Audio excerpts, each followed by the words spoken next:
ചെന്നൈ ജവഹർലാൽ നെഹ്റു സ്റ്റേഡിയത്തിൽ നടന്ന ചടങ്ങിൽ വിജയ് തമിഴ്നാടിന്റെ മുഖ്യമന്ത്രിയായി അധികാരമേറ്റു.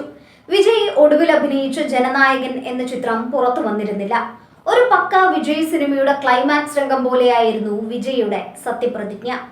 തായ്നാട് തந்த അൻപ് പോതുമേ എന്ന് തുടങ്ങി തിയേറ്ററുകളിൽ ആരാധകരെ ഇളക്കിമറിച്ച മാസ് ഡയലോഗ് സീനുകളെ ഓർമ്മിപ്പിക്കുന്ന രീതിയിൽ ഗംഭീര മോഡുലേഷനിലായിരുന്നു വിജയുടെ സത്യപ്രതിജ്ഞാ ചടങ്ങ്.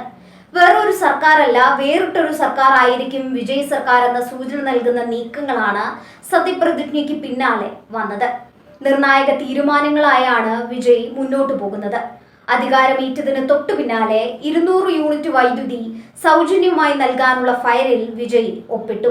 ലഹരിമരുന്ന് തടയാൻ പ്രത്യേക സേന രൂപീകരിക്കുമെന്നും സ്ത്രീ സുരക്ഷ ഉറപ്പാക്കാനുള്ള നടപടികളും വിജയ് സർക്കാർ സ്വീകരിക്കുമെന്നും വ്യക്തമാക്കിയിട്ടുണ്ട്.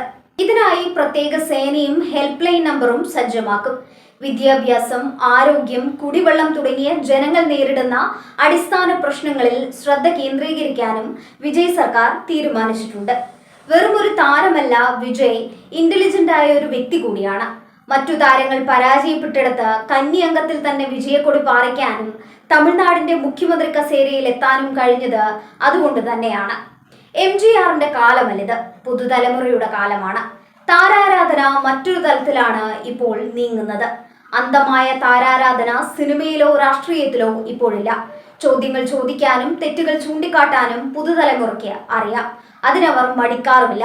അതുകൊണ്ട് വിജയുടെ വിജയത്തെ വെറും താരപ്രഭ മാത്രമായി ചുരുക്കാൻ കഴിയില്ല. വിജയ്ക്ക് പരിമിതികളില്ല, സാധ്യതകൾ ഏറെയാണ്. നിലവിലെ സാഹചര്യത്തിൽ വിജയ്ക്കൊപ്പമുള്ള മറ്റു കക്ഷികളായ കോൺഗ്രസോ VCKയോ കമ്മ്യൂണിസ്റ്റ് പാർട്ടികളോ ലീഗോ സർക്കാരിന് ദോഷമുണ്ടാക്കുന്ന തരത്തിൽ പ്രവർത്തിക്കില്ല. കാരണം ദ്രാവിഡ രാഷ്ട്രീയം എന്ന പേരിൽ നടത്തുന്ന കൊള്ളരുതായ്മകളിൽ തമിഴ് ജനത മനം നടുത്തു എന്ന് വേണം വിലയിരുത്താൻ. AIDMKയും DMKയും അഴിമതിയിൽ മുങ്ങിയിട്ടുണ്ട്. നേതാക്കളുടെ ധിക്കാരപരമായ പെരുമാറ്റം പുതുതലമുറ അംഗീകരിക്കില്ല. തികച്ചും ആധുനികനായ ഒരു നേതാവിനെ തമിഴ് മക്കൾ ആഗ്രഹിക്കുന്നു, പ്രത്യേകിച്ച് യുവാക്കൾ. TVKയുടെ അമ്പരപ്പിക്കുന്ന വിജയത്തിന് പിന്നിലെ കാരണവും ഇത് തന്നെയാകും. തമിഴ്നാട്ടിൽ ദ്രാവിഡ രാഷ്ട്രീയത്തിന് അന്ത്യമാകുകയാണ് എന്ന വിലയിരുത്തലും ഉയരുന്നുണ്ട്. 59 വർഷത്തിന് ശേഷമാണ് ദ്രാവിഡ കക്ഷിയുടെ നേതൃത്വമില്ലാത്ത ഒരു സർക്കാർ തമിഴ്നാട്ടിൽ അധികാരമേൽക്കുന്നത്. ദ്രാവിഡ സ്വത്വത്തോടല്ല, അതിന്റെ പേരിൽ നടത്തുന്ന രാഷ്ട്രീയ മുതലെടുപ്പിനോടാണ് ജനങ്ങൾക്ക് എതിർപ്പെന്ന് വേണം കരുതാൻ. TVKയെ ആം ആദ്മി പാർട്ടിയുമായി താരതമ്യപ്പെടുത്തുന്നവരുമുണ്ട്. അരവിന്ദ് കെജ്രിവാളിന്റെ നേതൃത്വത്തിൽ രൂപപ്പെട്ട പാർട്ടി പിന്നീട് വലിയ പ്രതിസന്ധിയിലേക്ക് പോയി. നിലവിൽ ഡൽഹി ഭരണം പോലും നഷ്ടമായി.